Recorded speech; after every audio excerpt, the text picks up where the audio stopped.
Panginoon. Good morning po mga kapatid. Good morning po mga kapatid.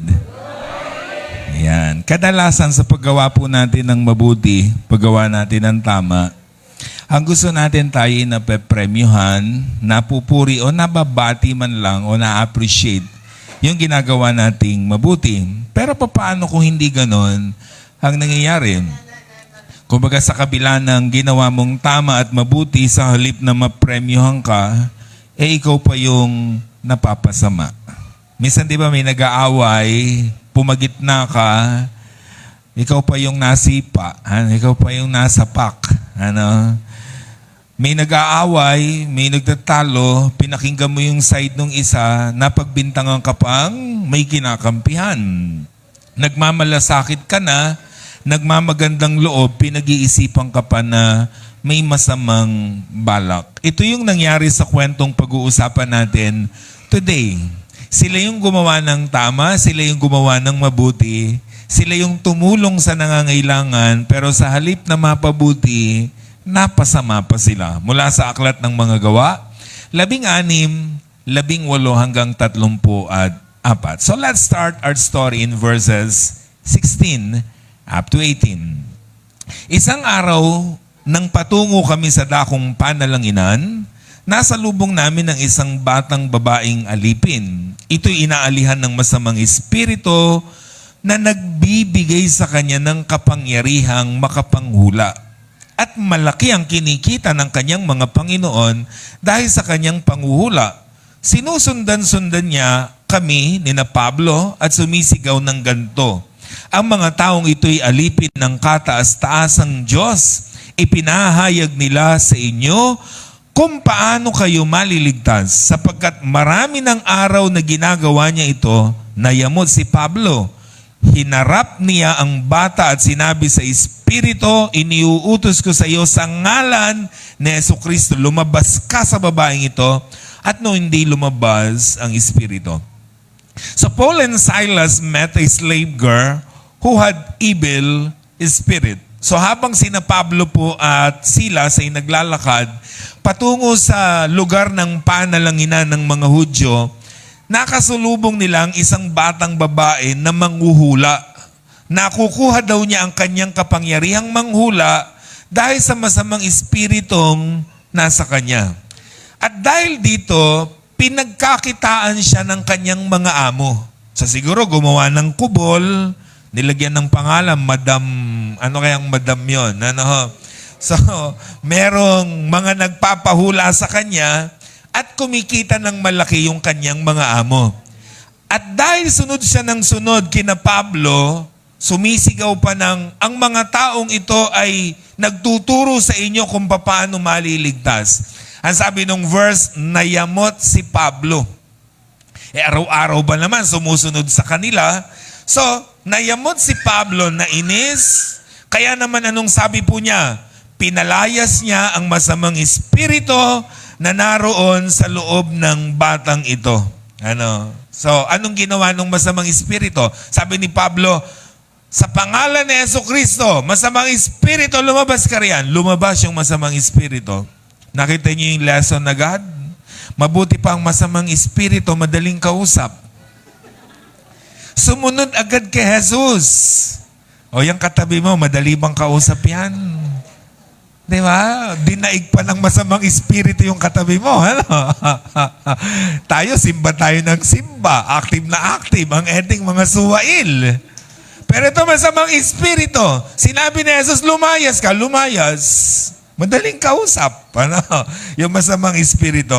At dahil dyan, nawalan siya ng kapangyarihang makapanghula, nawalan ng pagkakakitaan yung kanyang mga amo kasi nawalan siya ng kapangyarihan dahilan sa lumabas na yung masamang espiritu na nasa kanya. Take note mga kapatid, saan nanggagaling ang kanyang kapangyarihan para manghula? Evil spirit. Kaya alam nyo, dapat hindi kayo nagpapahula, sumasangguni sa manghuhula. Kasi kaninong kapangyarihan ang meron sila? Alam nga namang sa Diyos. Tanong mo yung katabi mo, nagpapahula ka ba? Baka yan ay dumadaan sa mga kubol-kubol. Ano? Nagbasa ka ba ng horoscope ngayon? Anong lucky number mo? Ano? Anong lucky color mo? Ano? Huwag kayong sumasangguni sa ganyan. Nasa evil spirit yan. Next, verse 19 to 24. Nang makita ng mga Panginoon ng bata na nawalan sila ng pagkakakitaan, sinunggaban nila sina Pablo at Silas. Kinaladkad sa liwasang bayan at iniharap sa mga may kapangyarihan. Isinakdal sila sa mga pinuno ng lungsod at ito ang sabi, nanggugulo po sa lungsod ang mga Hudyong ito. Nagtuturo sila ng mga kaugaliang labag sa kautusan nating mga Romano. Hindi natin maaaring tanggapin o sundin ang mga kaugaliang iyan. Dinaluhong sila ng mga tao at matapos pahubaran ng mga pinuno, sila'y paulit-ulit na ipinahugupit, saka ipinabilanggo at pinabantayang mabuti. Ipinasok sila ng mga bantay sa kaloob-looban ng bilangguan at ipinangaw ang mga paa. So Paul and Silas were wrongly accused, beaten, and put into prison. Yan ang napala nila dahil sa paggawa nila ng mabuti, sa paggawa nila ng tama. Sila na yung tumulong, sila na yung nagpalayas ng masamang espiritu, sila pa yung naparusahan, ginulpi at ikinulong. Diba? Pinagkakakitaan kasi siya nung mga amo niya. Ano? Pero dahil sa ginawa ni Pablo, nawalan na sila ng pagkakakitaan. So hinabla, ginawa ng kaso na hindi totoo, pinarusahan at ikinulong pa. Actually, ang sabi ng Ingles sa verse 22 ay ganito, after a severe beating, they were thrown into jail. So pagkatapos daw po ng, ano ba pag sinabing severe beating? Ano yung severe? Pag sinabing severe na, malala, di ba? Pag may sakit ka, severe na po ang inyong sakit. Ibig sabihin malala. So malalang paghahagupit. Sobrang pagpapahirap. Alam niyo mga Romano, sobra talaga silang magparusa, lalo na sa kanilang panahon. Panahon ni Jesus. Kaya even si Jesus, di ba? He suffered severe beating sa mga Romano. Alam niyo kung bakit mabigat silang magparusa? Para hindi gayahin yung gumawa ng mali. Okay? So yun. Para walang lalaban sa gobyerno, kaya sila pinahihirapan ng todo. So si Pablo at Silas, sa ginawa nilang mabuti, ang kapalit, severe beating and thrown into jail. Anong ginawa nila after nito? Verse 25 to 26.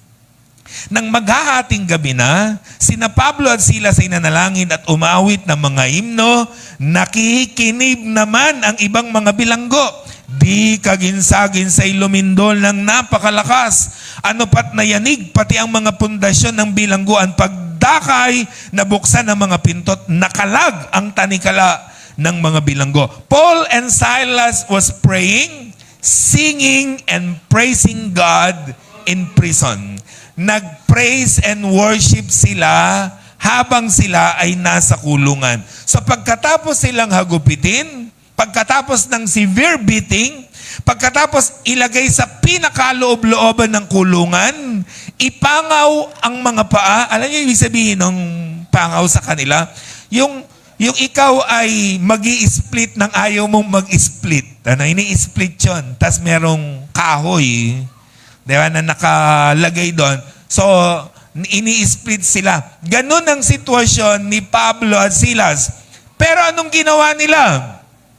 Nag-praise and worship. Imagine that, mga kapatid. Sugat-sugat ang katawan. Kumikirot ang mga likuran dahil sa severe beating. Tapos, ganun pa ang kanilang sitwasyon. Ano ang kanilang ginawa? Nagkantahan sila ng papuri para sa Panginoon. Ano kaya ang kanta nila? Ini-imagine ko ang kanta nila. Halimbawa ay I'm blessed. Di ba? I'm blessed and I know that I'm blessed. How are you, Paul? Sabi ba siguro? Pero sugat-sugat na, I'm blessed. Ang buhay ng Kristiyano ay, biruin nyo, ganun ang mga sitwasyon, pero nagkakantahan sila, nagpupuri sila sa ating pong Panginoon. At dahil doon sa kanilang ginawa, nagpadala ang Diyos ng isang napakalakas na lindol, nabuksan lahat ng pintuan ng bilangguan, nakalag ang mga tanikala, nakalaya sila from that moment because of praise and worship. Iba ang nagagawa ng mga pagkanta, pag-awit at pagpupuri sa ating pong Panginoon. Verse 27 to 28, napabalikwas ang bantay bilangguan at nang makitang bukas ang mga pinto, hinugot niya ang kanyang tabak at tangkang magpapakamatay sa akalang nakatakas sa mga bilanggo. Ngunit sumigaw si Pablo, "Huwag mong saktan ang iyong sarili. Narito kaming lahat." So the jailer pulled out his sword and was about to kill himself. Sa Ingles, ang ginamit dyan, the jailer woke up. Ibig sabihin, oras ng trabaho, oras ng pagbabantay, natutulog siya. Kaya pagising niya, para siyang naalimpungatan. Bukas lahat ng pinto ng bilangguan, iniisip niya, nakatakas lahat ng nakakulong, so hinugot ang kanyang tabak at magpapakamatay. Ba siya magpapakamatay? Tandaan niyo, ang Roma mahigpit. Pag ikaw ay Philippian jailer, ikaw ay bantay ng bilanggo, pag yung bilanggo nakatakas, ikaw ang kapalit. So kung papatayin si Pablo at Silas, ang kapalit na papatayin, yung jailer. Nakatakas. So sabi siguro yun, ako, sa halip na ako'y parusahan because of severe beating, sabi niya, ako na magpapakamatay. So hinugot ang kanyang sandata at handa na siyang magpakamatay kasi nakatakas lahat ng bilanggong kanyang binabantayan. Pero nakita yun ni Pablo. Nakita ni Pablo. Anong sabi ni Pablo? Sumigaw siya. Pag sigaw niya, ano kayang sigaw niya? Kasi nasa kaila-ilaliman sina Pablo. So siguro sabi niya, "Huwag mong ituloy yan. May echo pa yan eh. Narito po kaming lahat. Ano po? So anong nangyari? Hindi niya itinuloy ang pagpapakamatay niya. Pero isa sa napansin ko, mga kapatid, na pwede nating makita rito na kahanga-hanga, nabuksan ang pintuan ng kulungan, natanggal ang tanikala nilang lahat, pero ni isa walang tumakas. Bakit kaya walang tumakas? Una, siguro natatakot sila dun sa eksena. Pangalawa, they were changed people. Bakit? Kasi nakinig sila sa pagpupuri ni Apostol Pablo at ni Silas. Diba? Mamamangha ka nga naman talaga, mga kapatid. Imagine nyo, mga kapatid, mga taong pinarusahan, pinahirapan, sa halip na magreklamo, anong narinig? Praise and worship. Diba? Kaya naman nga itong mga bilanggo na ito, hindi sila nakatakbo, hindi sila umalis. They were changed people now. Verse 29 to 33. Humingi ng ilaw ang bantay, patakbong pumasok at nanginginig na nagpatira pa sa harapan ni na Pablo at Silas. Inilabas niya ang mga ito at sinabi, "Mga Ginoo, ano pong dapat kong gawin upang ako'y maligtas?" Sumagot sila, "Sumampalataya ka sa Panginoong Hesus, maliligtas ka, ikaw at ang iyong sambahayan." At ang salita ng Panginoon, take note that word, ang salita ng Panginoon ay ipinahayag nila sa kanya at sa lahat ng nasa kanyang bahay. Nang gabi ring iyon, hinugasan ng bantay ang kanilang sugat at nagpabautismo siya, pati ang buo niyang sambahayan. So the jailer and his household heard the word of God, believed, and was baptized.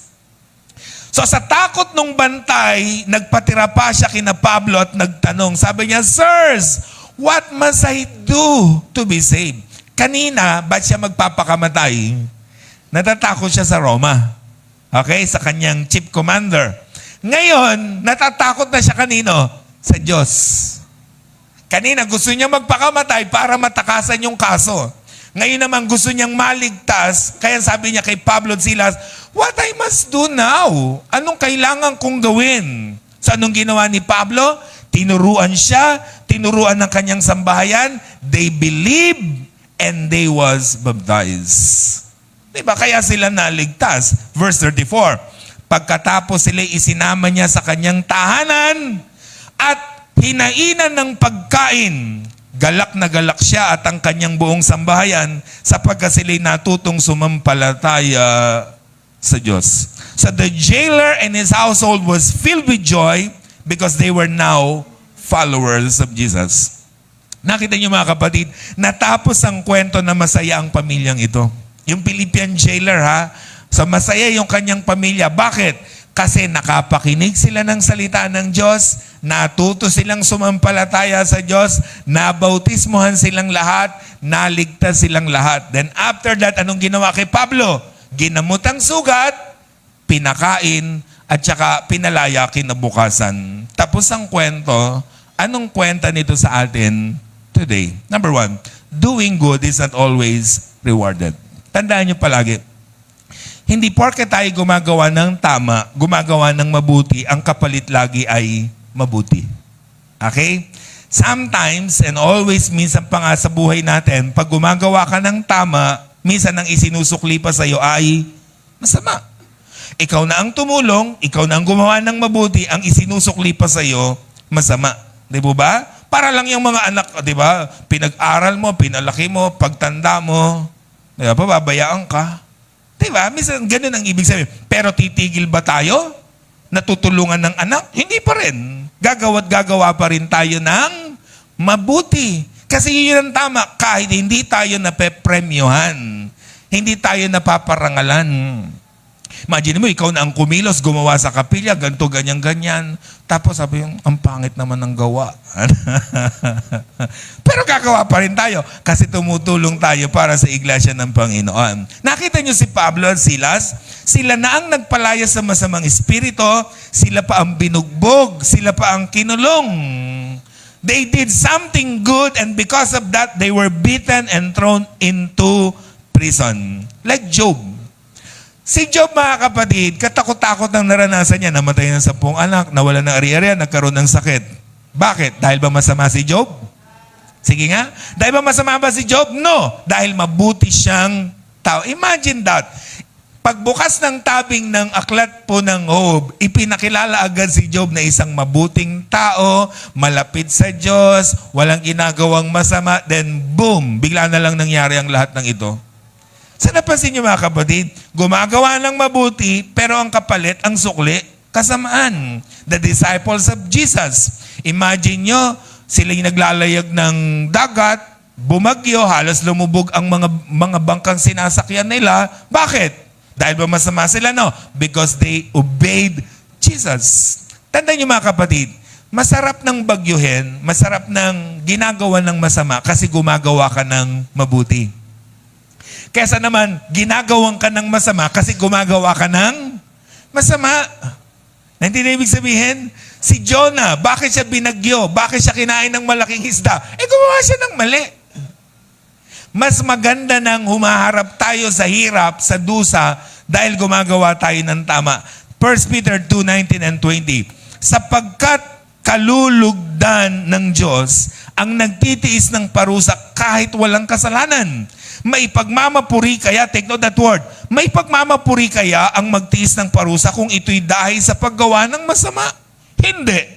Ngunit pagpapalain kayo ng Diyos kung kayo'y napaparusahan sa paggawa ng mabuti. Imagine, sabi ni Apostle Pedro, sabi niya, gumagawa ka ng masama, pinarusahan ka dahil sa ginawa mong masama, ano ipagmamapuri natin doon?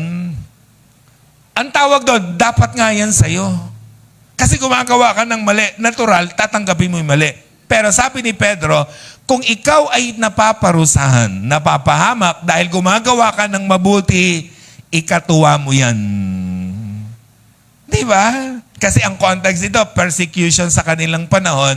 So sinasabi ni Pedro na, okay lang na tayo magdusa ng persecution. At least, pine-persecute tayo dahil tayo sumasamba sa Diyos. Kumikilala tayo sa Panginoon. Kaya naman kinukulong tayo, pinapatay tayo, pinarurusahan tayo dahil gumagawa tayo ng masama. Di po ba? So yun ang ibig nating ipaunawa mga kapatid. Tandaan po natin, hindi ko gumagawa tayo ng mabuti, gagantimpalaan tayo. Ano po? Kung minsan, dahil sa paggawa nating mabuti at tama, napapahamak pa rin tayo. Gaya sa ating bansa, pansinin nyo, lalo na yung mga nagsasalita ng katiwalian, sa mga politiko natin, sa lahat ng mga ghost project na yan, flood control project. Tingnan, minsan di na natin alam kung sino nagsasabi ng totoo. Diba? Pero ang point dito, madalas, yung mga nagsasabi ng totoo, ano nangyayari?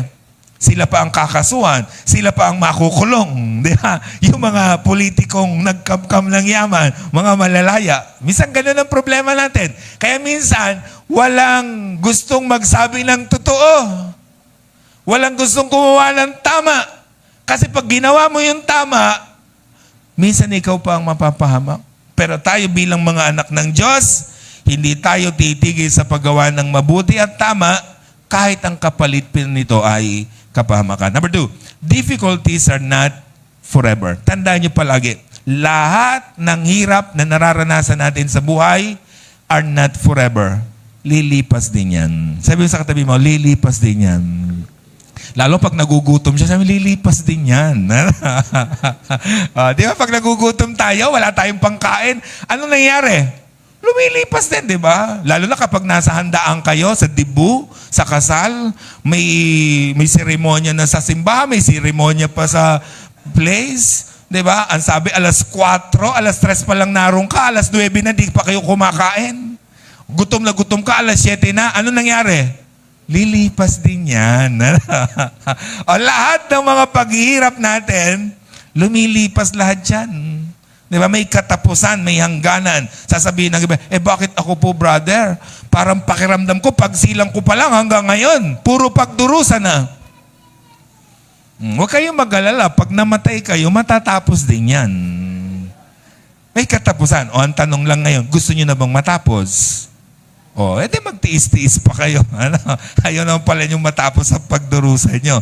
Sabi ni David, awit 30 verse 5, ang abang may hapis, tigmak ng luha, sa buong magdamag. Sa bukong liwayway, walang lungkot, kapalit ay galak. Imagine nyo, nung gabi pa lamang, iyak siya ng iyak.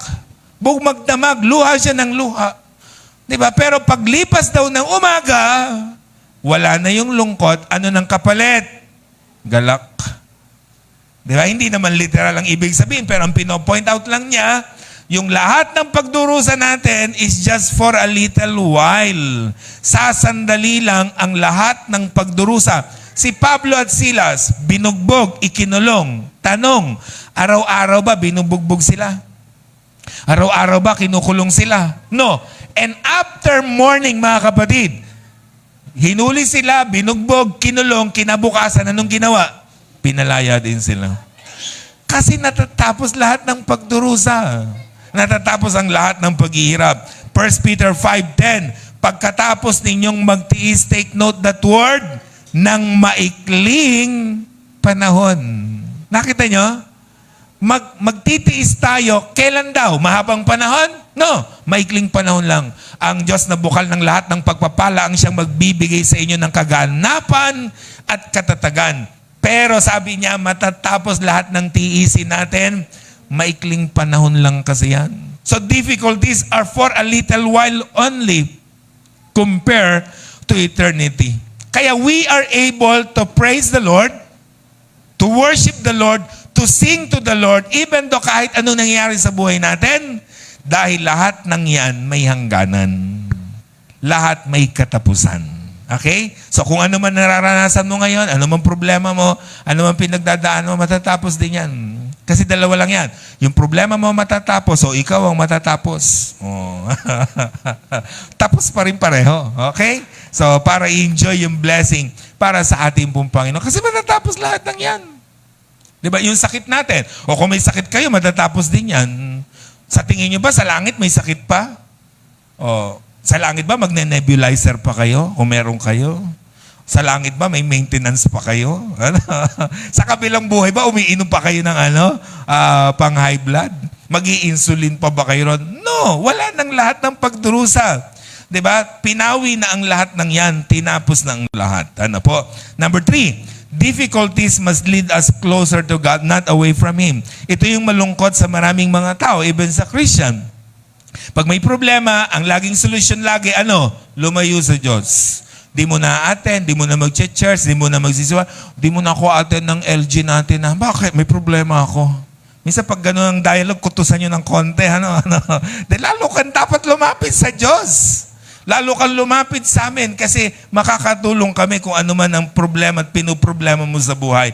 Listen, the more na dumadami ang dinadaanan natin paghihirap sa buhay, the more na dapat lumalapit tayo sa Diyos. The more na hindi tayo lumalayo sa Diyos. John chapter 6:66-68, mula nooy marami sa kanyang mga alagad ang tumalikod at hindi na sumama sa kanya. Tinanong ni Jesus ang 12, kayo, gusto rin ba ninyong umalis? Sumagot si Simon Pedro, Panginoon, kanino po kami pupunta? Nasa inyong salitang na nagbibigay ng buhay na walang hanggan. So nag-aalisan ng lahat. Sabi ni Jesus, kayo rin ba aalis? O ano sabi ni Pedro? Pag umalis kami sa inyo, kayo nagbibigay buhay O saan kami pupunta? Diba? Saan kayo pupunta pag umaalis kayo sa Diyos? May problema kayo, lalayo kayo sa Diyos, saan kayo pupunta? Diba? So dapat lalo tayong lumalapit sa Panginoon. Kaya sa tuwing dadalawin tayo ng katakot-takot na mga problema sa buhay, any problem na meron kayo sa buhay, be close to Jesus. Lalo tayong lumapit sa ating Panginoon. Number 4, God's people are able to pray, to praise, and worship God even in times of difficulties. Like Paul and Silas. Imagine nyo, wala silang kasalanan, gumawa silang ng mabuti, ginulpi, hinagupit, kinulong, inisplit, inilagay sa pinakaloob-looban ng bilangguan, Bartolina, pinakamabigat na parusa sa kanila. Pero nung ginawa nila, nag-praise and worship. Nakita nyo mga kapatid, wala naman silang dalang songbook. May dala ba sila? Wala. Meron ba silang wifi doon para mag-YouTube? Wala. Diba? May sarili silang awitin. Diba? May sarili silang mga pagpupuri sa ating pong Panginoon. Yun ang kanilang ginawa. Hindi reklamo ang ginawa nila, kundi pagpupuri para sa ating pong Panginoon. Diba? Ibahin nyo sila mga kapatid. Yan ang kaibahan ng mga anak ng Diyos. Kahit pangit ang nangyayari, we praise and worship pa rin. We sing songs pa rin para sa ating pong Panginoon. Diba? Napansin niyo si Pablo at Silas? Katakot-takot ng hirap, naghihilot na sila ng katawan nila, humahapdit, kumikirot ang kanilang mga sugat, pero kumakanta pa rin. Nagpe-praise and worship sa Panginoon. Kaya alam niyo mga kapatid, napakahalaga ng pag-awit para sa Panginoon. Diba? Let your suffering draw to your God. Diba? Lalo tayong napapalapit sa Panginoon dahil sa mga problema natin na nararanasan sa ating pong mga buhay. So dapat lalo tayo nagpe-praise and worship, hindi nagre-reklamo. Kasi ang tao, pag meron siyang problema, reklamo agad. Di ba? Pag may problema tayo, ang tanong agad natin sa Diyos, why me? Lord, why me? Why us? Nagkasakit ng asawa, namatay ang gado. Why me? Why us? Kung ako ang Diyos, ang tanong ko sa iyo, and why not? Di ba? Anong merong special sa iyo na hindi mo maranasan ang nararanasan ng iba? Di ba? Lahat naman ang na-experience natin, na-experience ng lahat. Oh, ikaw lang ba may problema sa pera? Pati ang katabi mo meron. Di ba? Ikaw lang ba may problema sa kalusugan? Lahat naman tayo may problema. Ikaw lang ba ang namatayan? Lahat naman tayo namamatayan at kahit tayo mamamatay. Di ba? Ba't ka magtatanong ng why me? Why us? And why not? Di ba? Yun ang ibig sabihin. Alam nyo kung kailan tayo dapat nagtatanong sa Lord ng why me? Pag may blessing. Bawa, na-promote ka sa trabaho, na-promoted ka, ang tanong mo agad sa Lord, why me? Dapat ganun ang tanong. Kasi you don't deserve that because we are all sinners. Everything na meron tayo is from God's mercy and God's grace. Diba? Dapat yun ang question natin. Na-promote ka sa trabaho, why me Lord? Gumaling ka sa sakit, why me Lord? Diba? Umasenso ang buhay mo, nakabili ka na sa sasakyan, why me Lord? Nakapagpatayo ka ng bahay, why me Lord? Dapat ganun. Hindi yung kapag may problema tayo, may mga dinadaan ng hirap, huwag kayong magtatanong ng why me Lord? Bakit? Dapat lang yun. Kasi kulang pa nga yung mga yan. Actually, tayo expressway to hell because of our sins. But because of God's grace, His love, and His mercy, nagkaroon tayo ng pag-asa sa buhay na walang hanggan. Tapos ang lakas-lakas natin ng loob natin magtanong sa Diyos ng why me? Diba? So, yun ang ibig nating sabihin mga kapatid. So, sa halip na tayo magreklamo pag may pagdurusa, tayo po'y kumanta ng papuri para sa Panginoon. Katulad ni Pablo at Silas. Listen mga kapatid, si Paul and Silas, meron silang lisensya para magreklamo. Bakit? Wala naman silang ginagawang masama. Ginawa nila yung mabuti at tama. Tapos mapapahamak sila. Diba? So anong ibig sabihin? Pag nagreklamo sila, sasabihin mo, natural lang yun. Pero hindi natural lang ginawa nila kasi kumanta sila ng papuri sa Panginoon. And ano ang result ng kanilang pagkanta? The Lord was glorified. Of course. Naparangalan ang Diyos. Prisoners became free. Nakita yung mga kapatid, pagkakanta nila, nakalag ang tanikala, nabuksan ang pintuan ng bilongguan, anong ibig sabihin? Malaya na sila. Pinalaya sila ng ating pong Panginoon. Something sa buhay natin, pag tayo po'y umaawi sa Diyos, lalaya tayo. Kaya subukan yung kumanta, mga kapatid. And of course, converts to God. Marami ang sumampalataya sa Panginoon dahil sa praise and worship ni Paul and Silas. Sinong na-convert? Number 1, the prisoners na nakikinig. Number 2, the jailer and his household. Nakita nyo? Kumanta lang si Pablo at Silas, ang dami-daming na-convert. Kaya alam nyo, pag praise and worship mga kapatid, ginagalingan natin. Ginagandahan talaga natin. Alam nyo kasi, kumakanta pa lang kayo, yung praise team natin, nagpipreach na kayo. Di ba? Maraming nako-convert because of music. Because of praise and worship. Napakasarap kasi niya mga kapatid. Di ba? Kaya ugaliin natin, pag kumakanta tayo sa Panginoon, ginagandahan natin ang pagpapakanta natin. Ibinibigay natin yung best natin. Itinotodo nating lahat. Hindi lang basta magaling kumanta, dapat may emosyon. Meron talagang ibinibigay ang puso natin. Kasi kumakanta ka pa lang, ibinibigay mo na ang mensahe doon sa mga nakikinig. Di ba napakaganda yung mga kapatid? Nakita nyo, kumanta si Pablo at Silas habang nakakulong. Ang daming converts. Ang daming kumilala sa ating Panginoon. Ang starting point, praise and worship. Diba? Nagkantahan sila. Number 5, store godly songs in your heart. Sabi ko nga sa inyo kanina, wala silang songbook, wala silang cellphone, wala silang wifi, walang YouTube. Pero kumanta sila. Bakit sila nakakanta? Kasi ang puso nila may alam, may naka-store na godly music. Kayo ba may memorize kayong godly songs? Tingnan mo katabi mo, mukha bang may alam na kanta yan? O Bon Jovi pa ang mga alam niyan. Rock and roll. Ano mga kantang alam nyo? Mga praise song. Ba't wala tayong alam na mga praise song? Kasi hindi tayo kumakanta para tayong tuod pag praise and worship. Todo bigay na, umawit po tayo sa Panginoon. Ganun pa rin siya. Ayoko yung kantang yan eh. Paano nyo alam nyo mga kapatid, tayo mga tao, magaling tayo mag-memorize, lalo na kapag inilagay saan? Sa kanta. Halimbawa, alphabets. Bakit ang bata ang galing niyang ma-memorize agad ang alphabets? Because of nilagyan ng kanta. Bakit ang books of the Bible madali nating ipamemorize sa Sunday school? Kasi nilagyan ng kanta. Kinanta yun eh. Di ba? Bakit yung ganito, ganyan, mabilis ma-memorize? Kasi song siya. Basta nilagay mo sa kanta, mas mabilis siyang ma-memorize. Bakit wala kayong memorize na song? Hindi kayo kumakanta, mga tuod tayo eh. Di ba? Store godly songs in your heart. Kasi pag dinalaw kayo ng mga mabibigat na hirap sa buhay, yung mga kanta na yan ang magpapatibay sa inyo. Di ba? Bigla na lang bubukal sa bibig nyo, kakanta kayo para sa Panginoon. Alam mo mga kapatid, music is so powerful. Ang kanta, pwede kanyang paiyakin. Pwede kanyang patawanin. Pwede kanyang palungkutin. Ang saya-saya mong umalis ng bahay, biglang may tumugtog sa jeep, bigla ka umiyak. Tama? Kasi ibinibigay niya emosyon. Di ba? Ang lungkot-lungkot mo, Pagsabit mo sa jeep, pagsakay mo, biglang may tumugtog, bigla kang ngumingiti. Tumatawa ka. Tama? Nangyari na ba sa inyo yun?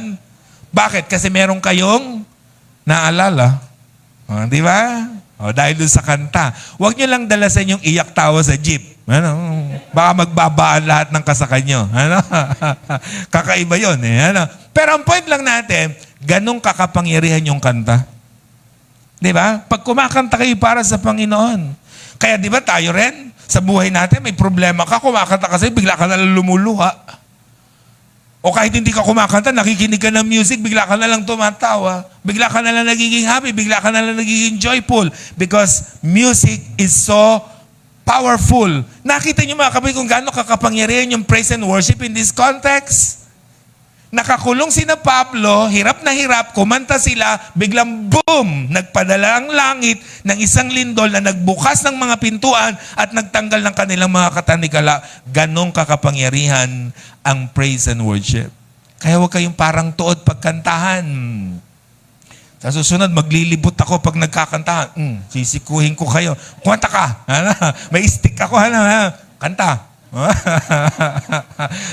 Okay ba yun? Gusto niya may stick? Naglilibot pa. Siguro magkakantahan tayong lahat eh. Kailangan natin yung mga kapatid. Music can free us from our emotional pain. Kaya pahalagahan ng pagkanta, lalo na ang mga papuring awit para sa ating pong Panginoon. Number 6, bring Jesus to your household. Bring God's word to your household. Diba? Importante yan. Nakita niyo yung jailer, mga kapatid, nanampalataya siya sa Panginoon. Diba? Magpapakamatay na siya. Sabi ni Pablo, huwag mo ituloy yan. Namangha siya. Hindi nag-alisan yung mga bilanggo. Lumapit siya kay Pablo. Sabi niya, what I must do now? Ano bang kailangan kong gawin? Sumampalataya ka, maliligtas ka. Sumampalataya siya. Anong ginawa niya? Dinala niya si Pablo at sila sa bahay niya. Para ano? Para turuan yung kanyang household. So, as a result, ano nangyari? Siya, the Philippian jailer, and his household believed and was baptized. Nakita nyo? Dahil sumampalataya yung jailer, hindi niya napigilang isama si Pablo at sila sa bahay niya para yung kanyang pamilya maturuan din. Parang ganito yung mga kapatid. Pag may nalaman kayong sale, nagpunta kayo sa isang lugar, sa isang mall, sale lang yung mga gamit, etc. Ang laki ng bawas, 75%. Anong gagawin nyo agad? Bukod sa mamimili kayo, anong gagawin nyo? Diba? Chat-chat nyo agad yung mga kamarites nyo. O yung group chat nyo nakapangalan ay Marites. Uy, may sale dito. Ang mura. Sineshare nyo agad yung good news. Tama? Diba? May doktor na magaling. Na gumaling kayo dahil dun sa doktor na yon. Anong gagawin nyo? Diba? Sineshare nyo. Ang galing ng doktor na yon. Napagaling niya ako. Sineshare nyo kasi meron kang good news. Diba? Tapos naligtas kayo. Pinatawad kayo ng Diyos sa kasalanan nyo. Dadalhin niya kayo sa langit. Tapos ayaw nyo i-share sa iba. Iniiwan pa nga ninyo sa bahay. Tulog pa nga yung iba sa bahay niyan eh. Diba? Kailangan dinadala natin ng Panginoon. Huwag po kayong papayag na may miyembro ng pamilya nyo na pupunta ng impyerno. Kailangan lahat sila dadalhin natin sa Panginoon. Kaya ang question natin, who and what you bring home? Sino at ano ang iniuuwi nyo sa bahay?